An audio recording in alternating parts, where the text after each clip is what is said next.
waftigina hogaaminayay madaxweyne ku-xigeenka Soomaaliland Cabdiraxmaan Cabdullaahi Ismaaciil Saylici isla marhaatan ay ku weynayeen socdaalkiisa gudoomiyaha xisbiga kulmiye Muuse Biixi Cabdi ahna musharaxa jagada madaxweynaha xisbigaasi ayaa qaar ka mid ah xubnaha golaha wasiirada xukuumadda kulmiye qaar ka mid ah barasaabada gobolada Soomaaliland iyo xildhibaan ka tirsan golaha wakiilada Soomaaliland ayaa saaga ka soo boqolay magaalada Hargeysa ee caasimadda Soomaaliland waxaana baaro 12 subaxnimo ay soo gaareen duleedka magaalada Boorame degmada Goryacawd halkaas oo si baan ugu soo dhaweeyeen maamulka gobolka Awdal kan degmada Boorame salaadiinta dhaqanka gobolada galbeedka Soomaaliland mas'uuliyiinta xisbiga kulmiye ee gobolka Awdal ee dadweyne tiro badan oo halkaas ku sugayay inay soo dhaweeyaan waftigina hogaaminaya madaxweyne ku-xigeenka Soomaaliland Injineer Cabdiraxmaan Cabdullaahi Ismaaciil Saylici intaas kadib waftiga madaxweyne ku-xigeenka ayaa waxa loo soo galbiyay dhinaca magaalada Boorame ee xarunta gobolka Awdal waxaana si diran u soo dhaweeyay dadweynaha ku dhaqan magaalada Boorame ee caasimadda labaad ee Soomaaliland waxaana sidoo kale khariidada magaalada Boorame ku soo dhaweeyay dadweyne aad u tiro badan kuwaas subaxnimadii hore saaka u diyaar galoway inay soo dhaweeyaan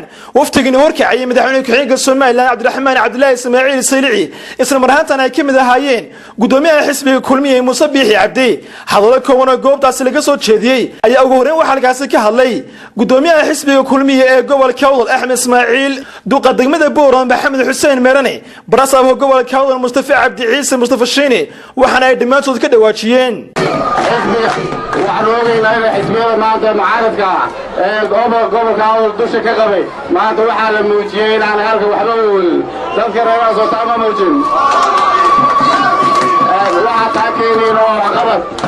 wax qabad kara maanta halkay dawladani maanta Axmed Maxamed Siire hogaaminaysa soo gaarsiisay waxa dhaafin karaya nin xogogaal ah oo ag joogay oo la shaqeynay ayaa inta yareen dhimanna ku waxaan hoggaanka kulmiye ku wargelinaya maalintii xisbiga kulmiye qabsaday wadanka degmada Boorame waxay lahayd kiiloomitir laamiya maantana waxay leedahay 14 kiiloomitir oo laamiya waa wax qabadkii ugu weynaa shanka sano ee degmada Boorame ay heshay maadeen waqtiga qiimaha iyo qayaha badan ee uu hogaaminayo madaxweyne ku-xigeenku waxaan marka koowaad ku soo dhaweynayaa gobolka anoo ku hadlaya magaca dadweynaha reer Awdal waxaan leeyahay mudan ayaa ku soo dhawaada gobolka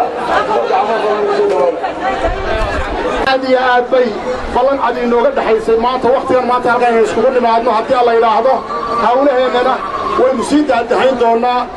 haddii alla yidhaahdo waynay nala joogi doonaan waqtigan culusay dhammaan waxaan uga mahad celinayaa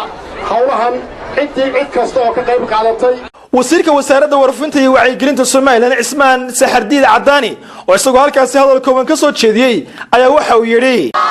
waa maalin madaxweyne ku-xigeenka sugaysa Soomaaliya waa maalin xisbiga kulmiye gudoomiyaha uu ka yahay Muuse Biixi Cabdi sugaysa Soomaaliya waa maalin ku balan qaadaysan in xisbiga ku footaysan Soomaaliya gudoomiyaha xisbiga kulmiye Muuse Biixi Cabdi oo isagoo halkaas hadallo dhinacyo badan taabanaya ka soo jeediyay ayaa waxa uu si balaaran bulshada ku dhaqan magaalada Boorame uga mahadnaqay sida ugu soo dhaweeyeen magaalada madaxda gobolka Awdal ee Boorame iyo qarannimadeena iyo xoogeena wuxuu ku jiraa kala duwanaanshaheena anigoo beeraleeya adigoo geersinaa anigoo kallu dabata